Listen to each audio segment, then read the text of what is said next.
Resourceful Designer, episode 296, The Magic Email.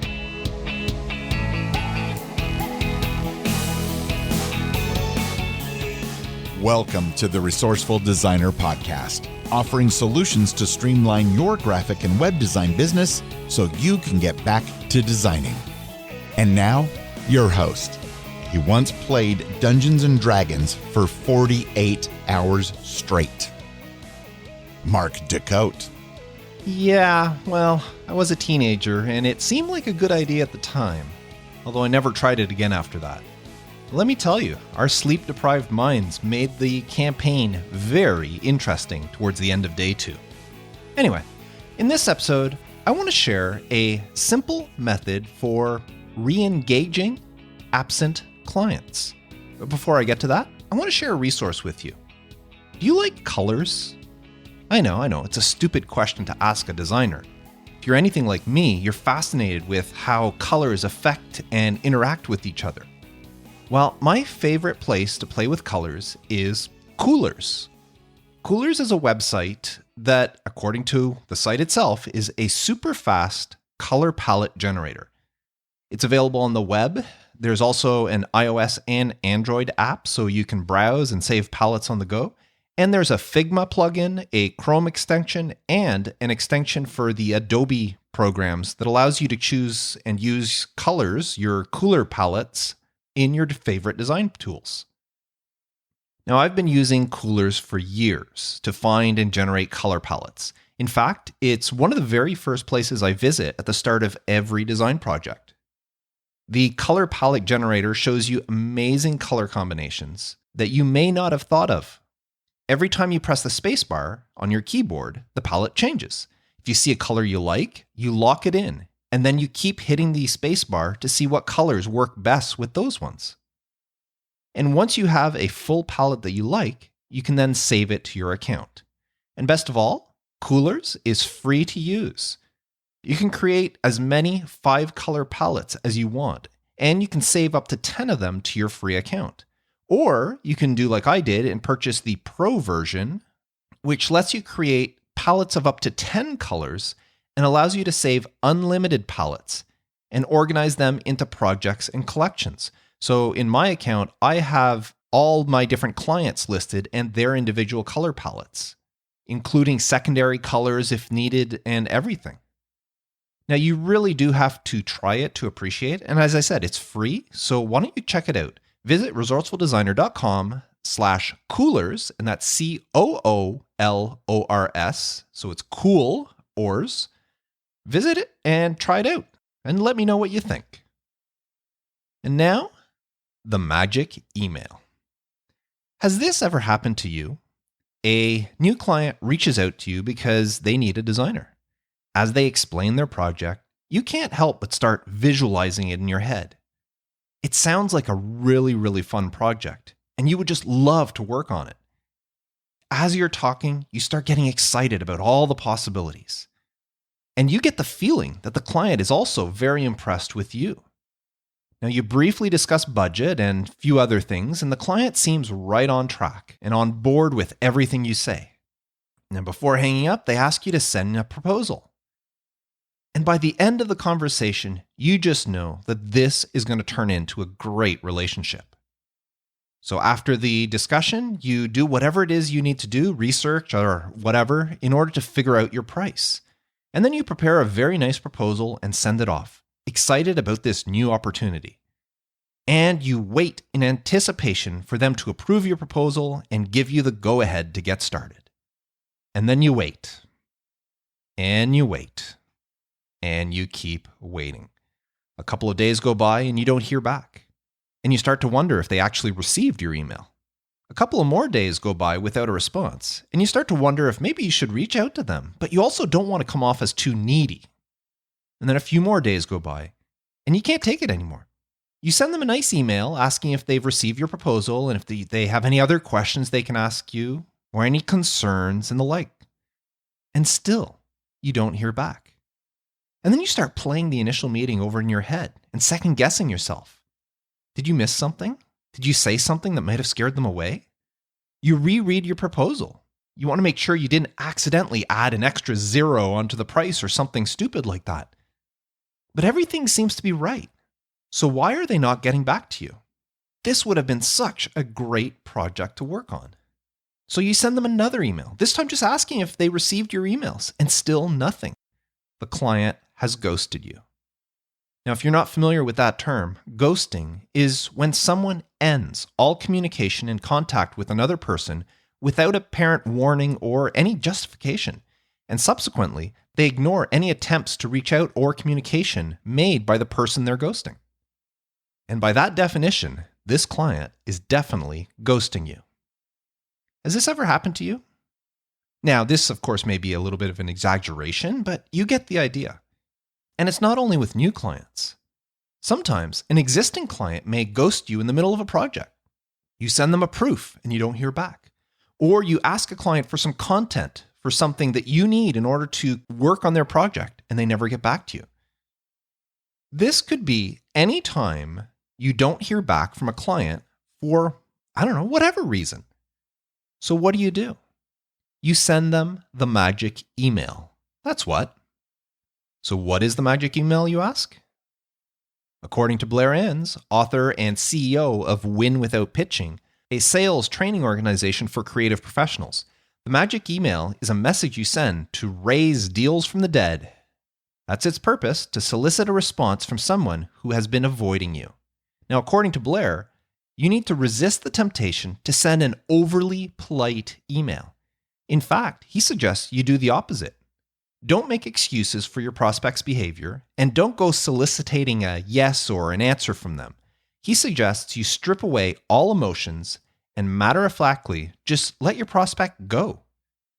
And you do that with the following magic email. Within the last existing email thread that you had with this person, you hit reply, and then you change the subject to closing the loop. And then you write the following. Hi, and then you list your client's name. I haven't heard back from you on, and mention the project, so I'm going to assume that you've gone in a different direction or your priorities have changed.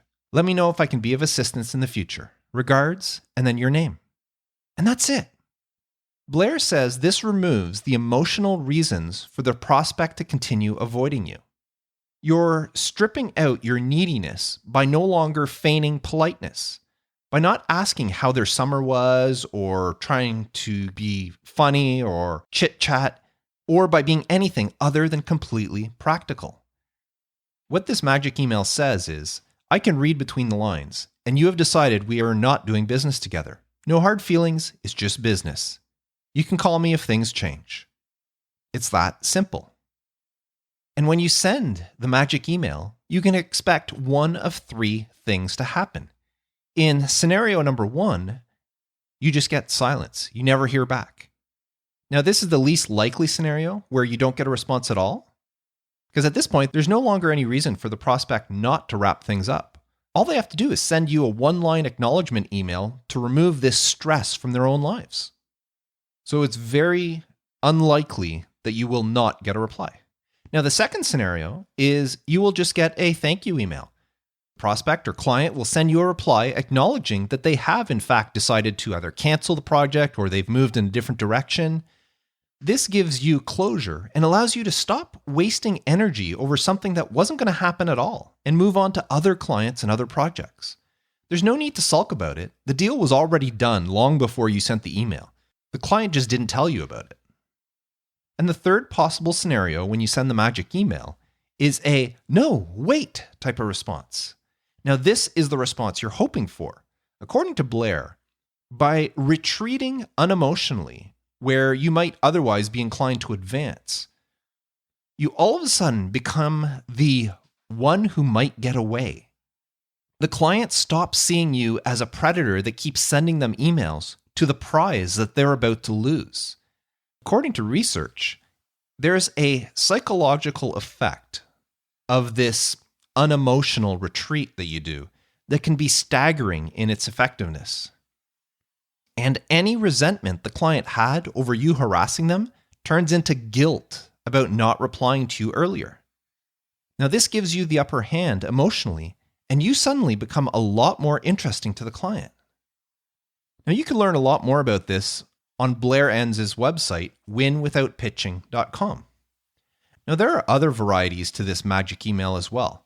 We recently had a discussion in the Resourceful Designer community about the magic email. And by the way, if you want to join any of these discussions, the Resourceful Designer community is open for you to join. Visit resourcefuldesigner.com/community to learn more. But our discussion revolved particularly around a variation on this magic email. Kai Davis of kaidavis.com adapted his magic email from Blair Enns' email. And he says that he did some split testing and that his version actually works better. Now, I don't know what that meant, what sort of numbers. I mean, if he was split testing on clients that ghosted him and it's in the dozens or even hundreds in order to get an accurate split test, I think he has bigger issues than just what sort of email he can send. But regardless of that, his version is to send this one-sentence email. Since I have not heard from you on this, I have to assume your priorities have changed. And that's it. Nothing else. Now, Kai says that this works better because it's simple, intentionally vague, and it's absolutely effective. People are loss averse, meaning their natural inclination is to reply immediately to keep you from walking away.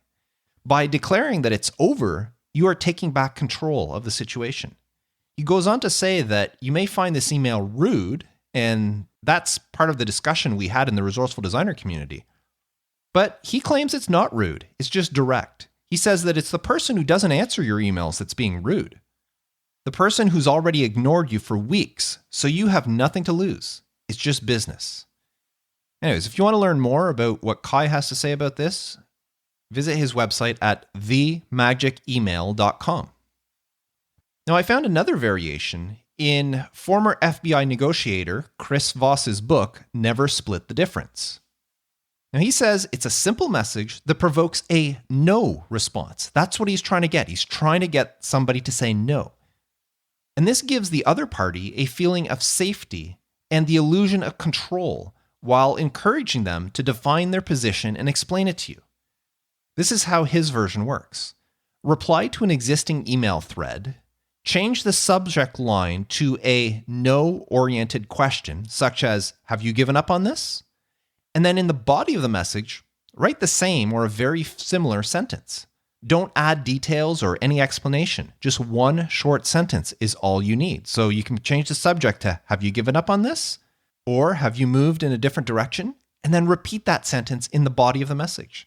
Now, according to Voss, this is not a trick or a technique. It's actually a respectful approach that gives the other party the freedom to respond truthfully to you without pressure. So what do you think? What version of the magic email would you use? Would you use one of these, or do you have a different version that you might use? Do you think these would work? Would you even try it? We had our discussion in the Resourceful Designer community, but I would love to know what you think. Leave a comment for this episode at resourcefuldesigner.com/episode 296. Now, nobody likes to be ignored, and it's a waste of time and energy pursuing someone who's ghosting you. I know, it's frustrating. So the next time something like this happens to you, try sending a variation of the magic email and see what happens. Who knows? You might just light that fire up under the client and get your stalled project back on track. It's worth trying, don't you think? And that's what I wanted to talk about today. Now, before I go, I just want to remind you one more time, if you like playing with colors, you need color palettes for your design project, and what designer doesn't, check out Coolers and see if it's something that you could incorporate into your toolbox. Visit resourcefuldesigner.com/coolers to learn more. And of course, if you're looking for any of these magic emails, you can find the scripts right in the show notes at resourcefuldesigner.com/episode 296. You can copy and paste them directly from there if you want to use them. So thank you very much. Until next time, I am Mark Decote, wishing you all the best with your design business and reminding you to stay creative.